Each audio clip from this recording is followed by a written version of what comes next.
Alexandria Ocasio-Cortez wants to rein in the media over disinformation. Joe Biden punts on his opportunity to lower the temperature. Plus, 10 Republicans, including a member of the GOP leadership, vote to impeach President Trump.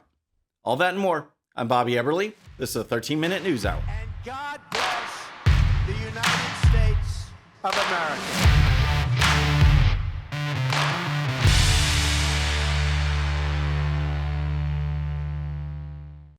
All right, friends, welcome to the show. Happy Friday. I hope you had a great week. If you're new to the show, thank you so much for tuning in. We're going to start with the left-wing purge. That is what is going on. If you had any doubt since the certification of Joe Biden to be the next president, what the left's intentions are, all you have to do is look at the last week. And with the left, I'm talking about the Democrats, the media, big tech. They are on a mission to purge conservatives basically from society. They want to control what people see, what people share, what people talk about, what opinions are sanctioned. This is what is going on. So much for unity. This is an all-out war against conservatives. Just look at what Alexandria Ocasio-Cortez is proposing this week. Representative Alexandria Ocasio-Cortez took to her Instagram account earlier this week in an hour-long video to reflect on the violence at the U.S. Capitol last week, where she said lawmakers are discussing forming a commission to rein in the media. She noted the committee would be investigatory in style, saying the violence that erupted during a joint session of Congress to certify the 2020 results by pro-Trump rioters was due to disinformation. Wow, you see where this is going? A commission, a congressional commission to study disinformation. But the thing is, disinformation is whatever the left wants it to be. It's whatever runs counter to the left-wing narrative. You have an opinion, you could be an expert physician, you have an opinion that's different than the approved coronavirus position, you can get blocked, you can get banned. You speak out against election fraud, despite the fact that there's 1,000 affidavits, despite the fact that election laws were violated, you do that, that goes against the left-wing narrative, you can be blocked and banned. She wants to set up a commission that will define and determine disinformation and then go after it. And you know what it means. It means going after conservative thought. They don't want to discuss or debate. They want to label and attack and ban and block. That's their style. That's their MO. That's what they want to do. And here's AOC. I do think that several members of Congress in some of my discussions have brought up media literacy because that is a part of what happened here. We're going to have to figure out how we rein in our media environment so that you can't just spew disinformation and misinformation. Rein in the media so it can't just spew misinformation and disinformation. And again, when she says media, you know who she's talking about. She's not talking about PBS or MSNBC or ABC or CNN or any of the other legacy media outlets, the so-called mainstream media. She's talking about conservative voices. And folks, we are reaching a point where opinions can't be shared, where opinions are being blocked on Facebook and Twitter, all for this common good, tamping down disinformation and misinformation. It is a very scary, slippery slope, and we've seen what has been going on. I've got a list later in the show of all the stuff that's broken loose in just the past week, but we see where this is going. A commission to approve speech? It's just insane.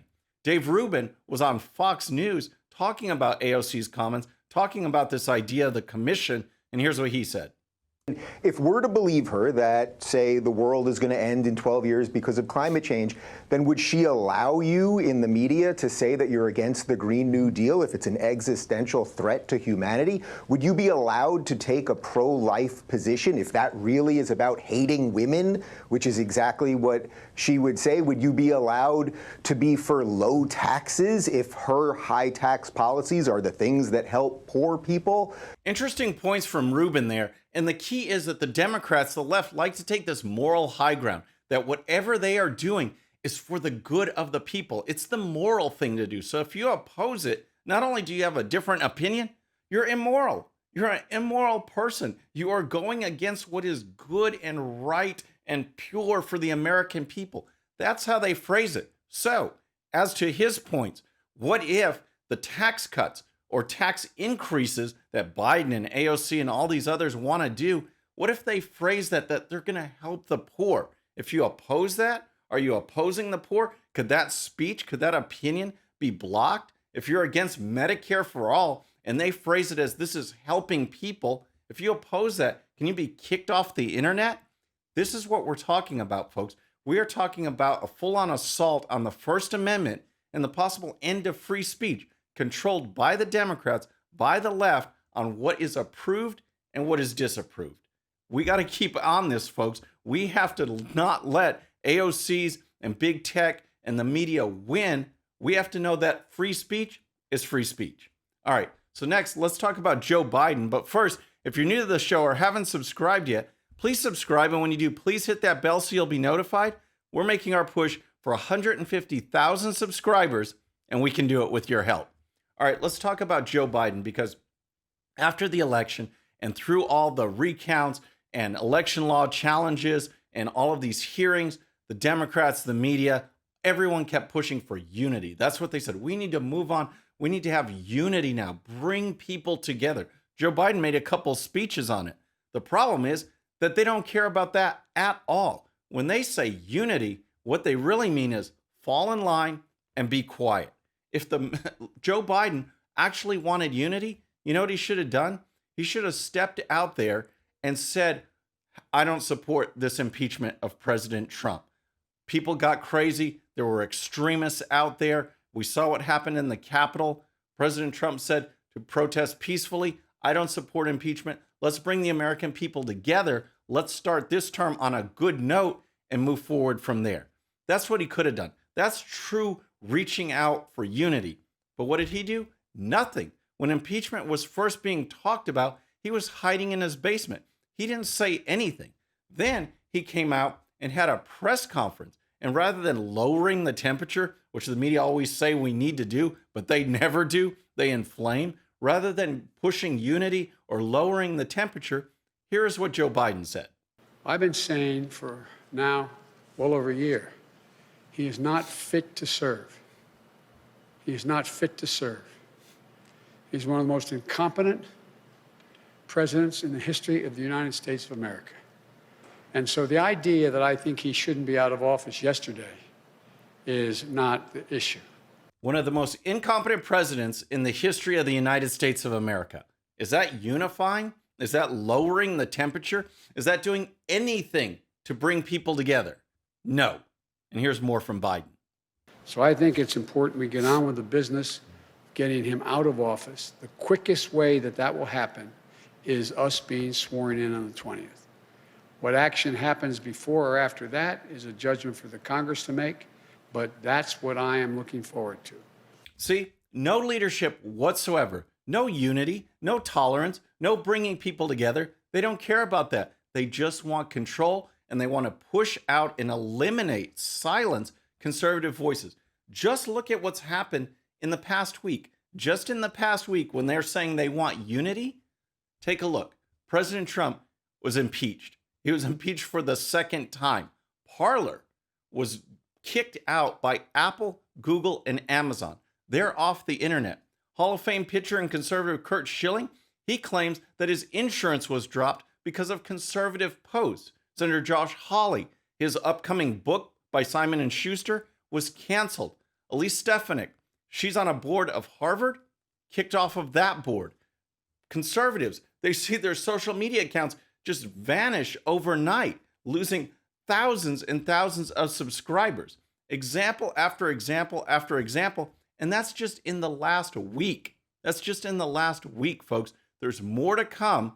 And we need to keep on it, especially when the Democrats and the media are so hypocritical, calling for unity, when this past week, they were full on the attack. All right, so next, let's talk about the impeachment. But first, I need to tell you about my friends over at WorldFare. If you have a photograph of a house, of a famous building, of something sentimental to you, like maybe from your alma mater, a building or a stadium, WorldFare can turn it into a handmade work of art. I have these drawings from every home I've ever lived in my house, It's a great conversation piece, and it makes a great gift. Just go to the WorldFare link in the description and use coupon code Bobby13 for 10% off. All right, let's talk about impeachment, folks, because this is, again, the anti-unity. This had nothing to do about inciting violence or an insurrection. This was a political hit job. All we have to do is look at the facts. President Trump, fact number one is what President Trump did and what he said. He's been talking about this election fraud all the time. He's been trying to get these cases before the Supreme Court, who should have taken these cases on Georgia, Pennsylvania, Michigan, Wisconsin. He was pushing it in front of the state legislatures. We heard so much evidence, so many witnesses, yet the media just blew it off. He was pushing information based on data, based on testimony. Also, we know that even before President Trump said a word on Wednesday, there were organizations, groups, extremist groups planning to do what they did. John Sullivan, a famous Antifa sympathizer, he's been arrested. He's now been charged. He was one of the ones involved. Other groups were too, but what we've learned is the planning was taking place even before President Trump said a word. He said to patriotically and peacefully let your voices be heard. That is not inciting insurrection at all. And second point, we know it was planned. But that didn't stop the Democrats, and it didn't stop 10 Republicans in the House from jumping on board and being played for chumps by supporting this impeachment. We know it had nothing to do with insurrection. It was just another attack against President Trump. One of those who voted to impeach was Liz Cheney, who is the number 3 GOP member in the House leadership. This has caused a big outrage. People want her removed from that position, I included. I'll go on record saying that because I don't believe these Republicans knew what they were doing. They exercised not their conscience, but stupidity in falling for this Democrat trap to impeach the president again, who is only speaking out on election integrity, making sure our elections are secure. And the talking points by the left are so outrageous. They say president's own commission said this was the most secure in history. That part does not matter. It's not about election security when you're talking about violating election laws, as what was done in Georgia, Pennsylvania, Michigan, and Wisconsin. Those cases needed to be heard by the Supreme Court, and no one had the political courage to do it. State legislatures needed to step up. They didn't have the political courage to do it either. These 10 Republicans fell in line, fell with the trap, and now we have a second impeachment. Kevin McCarthy, the GOP leader of the House, said he does not support an effort to remove Liz Cheney. And here's the story. House Minority Leader Kevin McCarthy will not join efforts to remove House Republican Conference Chairwoman Liz Cheney from her leadership role in the wake of her vote to impeach President Donald Trump over last week's deadly riot at the U.S. Capitol, according to a report. A spokesman for McCarthy confirmed the news to the Hill amid calls from several House conservatives for Cheney to be ousted. On Wednesday, Cheney was one of 10 House Republicans to vote in favor of impeachment, with the measure passing by a count of 232 to 197. McCarthy voted against the move. So that's what's going on there. There's this big push within the House to remove her from the leadership. And it's just amazing, folks. They call this a vote of conscience. If you stand up against President Trump, everyone is praised. But those who stood up for election integrity, there are threats of expelling them from Congress. Think about that. You stand up for election integrity, you're on the outs, you're banned, they want to kick you out. You stand up against President Trump, you're a hero. All right, so that leads us, with all of that discussion, to Friday. And of course, we have to ask these people and the left, do you have a relaxed brain? I got what you call, a relaxed brain. All right, there's so much relaxed brain. The whole show's relaxed brain, everything they're doing. But there are a couple stories that stood out to me. In particular, an elementary school in Silicon Valley had an assignment for third graders to rank their power and privilege. And here's the story. A third grade teacher at R.I. Meyerholz Elementary School in well-to-do Cupertino, California, conducted a lesson on social identities during a math class, Christopher Rufo reported at Manhattan Institute City Journal. According to the report, based on the whistleblower documents and parents' comments, the teacher asked the young children to create an identity map composed of characteristics such as race, class, gender, religion, and family structure. Next, the teacher taught the children they live in a dominant culture of white, middle class, cisgender, educated, able-bodied Christian English speakers with others of privilege who created their culture in order to hold power and stay in power. Yep, indoctrination at its best or worst rather than education. Next, there's Jack Dorsey, and there's more to cover on him, but in particular, here is the Twitter CEO talking about the ban on President Trump and Twitter.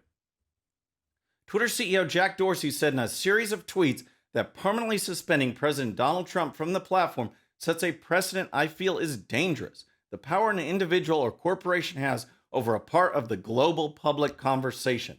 Dorsey called the ban a failure of ours ultimately to promote healthy conversation, adding, having to take these actions fragment the public conversation.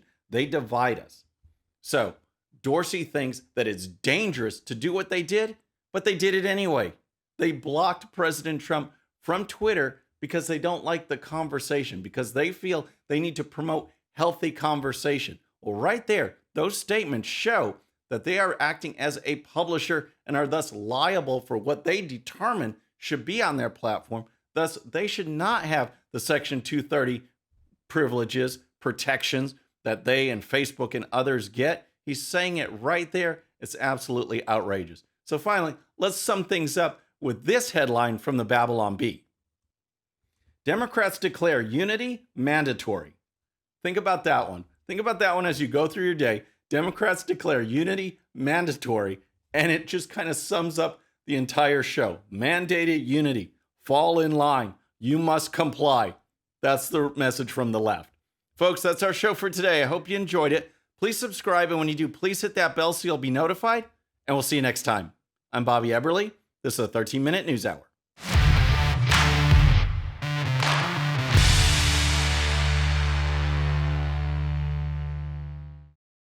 Okay, friends, thanks so much for watching. And before you go, please hit that subscribe button, hit that bell so you'll be notified.